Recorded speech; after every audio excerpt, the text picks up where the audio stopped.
গ্রাম অঞ্চলে হয়। রেহেন বন্ধক চলে না? বন্ধক বলবো নাকি কষ্ট হচ্ছে? বন্ধক চলে কিনা? বন্ধক চলে।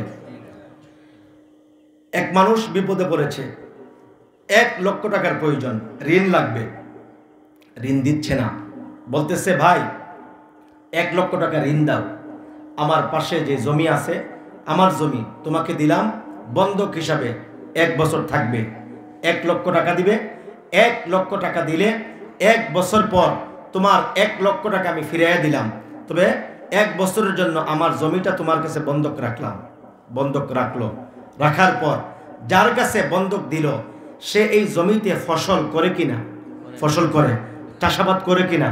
চাষাবাদ করে। ফসল খায়, খায় না? ফসল খায়। আচ্ছা দেখেন, 1 বছর পর 1 লক্ষ টাকা সে ঋণ এনেছিল, ঋণ সে ফিরাইয়া দিল।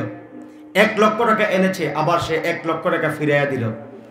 জমি নিয়েছে বন্ধক হিসাবে, এখান থেকে মনে করুন 20,000 টাকার সে ফসল পাইল।